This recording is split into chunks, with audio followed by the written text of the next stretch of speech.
हरे कृष्णा। अब भगवद गीता के प्रथम अध्याय का श्लोक संख्या 24 है।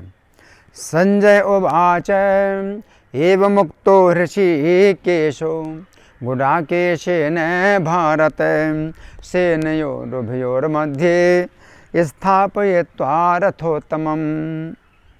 तो अब संजय कह रहे हैं धृतराष्ट्र से क्या कह रहे हैं कि एव मुक्तो ऋषिकेशो, ऋषिकेश यानी श्री कृष्ण को जब अर्जुन ने इस प्रकार कहा, गुडाकेश है न भारत है। हाँ, अर्जुन क्या है? गुडाकेश है। तो गुडाकेश अर्जुन के द्वारा जब श्री कृष्ण को इस प्रकार आज्ञा प्राप्त हुई तो सेनयोरुभयोर मध्य स्थापयित्वा रथोत्तमम्, तो उन्होंने स्थापित कर दिया उत्तम रथ को दोनों सेनाओं के बीच में। तो श्री कृष्ण अर्जुन के कहने पर दोनों सेनाओं के बीच में रथ को खड़ा करते हैं, है ना। तो यहाँ पर श्री कृष्ण की भावना क्या है? अर्जुन के सारथी के रूप में। और सारथी क्या करता है कि जो योद्धा रथी है उसके आदेश के अनुसार कार्य करता है। तो श्री कृष्ण प्रत्येक कार्य में पूर्ण है। अगर सारथी बनते हैं तो पूरा जो है वो अभिनय करते हैं, सारथी का ही अभिनय करते हैं, है ना। तो श्री कृष्ण को जब अर्जुन ने कहा कि दोनों सेनाओं के बीच में जो रथ को खड़ा करें, तो श्री कृष्ण रथ को दोनों सेनाओं के बीच में खड़ा करते हैं। तो यहाँ पर श्री कृष्ण को कहा गया है ऋषिकेश और अर्जुन को कहा गया है गुणाकेश, है ना। तो ऋषिकेश, गुणाकेश ये दोनों नाम एक जैसे लगते हैं। जैसे जय और विजय जोड़ी है, जय विजय ये वैकुंठ के द्वारपाल हैं। नंद सुनंद ये भी वैकुंठ के दूसरे द्वार के द्वारपाल हैं। तो नंद सुनंद जय विजय, इसी प्रकार से अर्जुन और कृष्ण के भी नाम एक जैसे हैं, ऋषिकेश और गुडाकेश। तो जिस प्रकार से इनमें एक दूसरे के प्रति घनिष्ठता है, मित्रता है, उसी प्रकार से इनके नामों में भी समानता है, ऋषिकेश और गुडाकेश। तो ऋषिकेश का अर्थ है कि जो इंद्रियों के स्वामी हैं, तो श्री कृष्ण इंद्रियों के स्वामी हैं। और गुडाकेश का अर्थ है जो निद्रा पर विजय प्राप्त कर चुका है। गुडाका का अर्थ होता है निद्रा और ईश का मतलब है नियंत्रण करने वाला।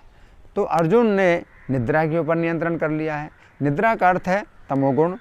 तो जब तमोगुण पर हम विजय प्राप्त करते हैं तब हम अर्जुन के धरातल पर आते हैं। अर्जुन के समान हम जो है श्री कृष्ण की शरण ले सकते हैं।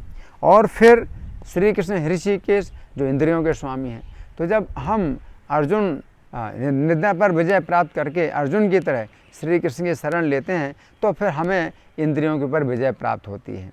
तो जो हमारी इंद्रियां हैं रजोगुण के कारण बड़ी चंचल रहती हैं। तो तमोगुण निद्रा का जो लक्षण है, निद्रा जो है ये तमोगुण का लक्षण है, और जो इंद्रियों की चंचलता है ये रजोगुण का लक्षण है। तो अर्जुन की अगर हम शरण लेते हैं तो हम तमोगुण के ऊपर विजय प्राप्त करते हैं, निद्रा के ऊपर विजय प्राप्त करते हैं, आलस्य के ऊपर विजय प्राप्त करते हैं। और फिर हम जब श्री कृष्ण की शरण लेते हैं तो हम इंद्रियों पर विजय प्राप्त करते हैं, रजोगुण के ऊपर विजय प्राप्त करते हैं। तो गीता का ज्ञान समझने के लिए हमें आवश्यक है कि हम सत्वगुण पर आएँ, तो हम अर्जुन और कृष्ण की शरण लें। तो यहाँ पर बताया गया है कि ऋषिकेश भगवान श्री कृष्ण जो इंद्रियों के स्वामी हैं, तो उनको जब गुडाकेश ने यानी अर्जुन ने आज्ञा दी कि मेरे रथ को आप खड़ा करें दोनों सेनाओं के बीच में, तो श्री कृष्ण ने अर्जुन के रथ को दोनों सेनाओं के बीच में खड़ा किया। अब तात्पर्य में प्रभुपाद लिखते हैं इस श्लोक में अर्जुन को गुडाकेश कहा गया है। गुडाका का अर्थ है नींद, और जो नींद को जीत लेता है वो गुडाकेश है। तो अर्जुन का जो है इतना अधिक नियंत्रण था थकान पर, निद्रा पर, कि अर्जुन चाहे जितनी देर तक युद्ध करें। तो कई बार योद्धा लोग सोचते थे कि अर्जुन अब थके हैं, अब अर्जुन को जो है मार डाला जाए। तो सब लोग मिल करके अर्जुन के ऊपर जो है आक्रमण करते हैं, लेकिन अर्जुन की शक्ति में कोई कमी नहीं आती है। अर्जुन के पराक्रम में कोई कमी नहीं आती है। और अर्जुन इस प्रकार बाणों की वर्षा करते, इतने बाणों की वर्षा करते हैं कि असंख्य जो शत्रु हैं वो सब पराजित हो जाते हैं। तो अर्जुन को कभी भी निद्रा की और थकान की बाधा नहीं होती है। हरे कृष्णा।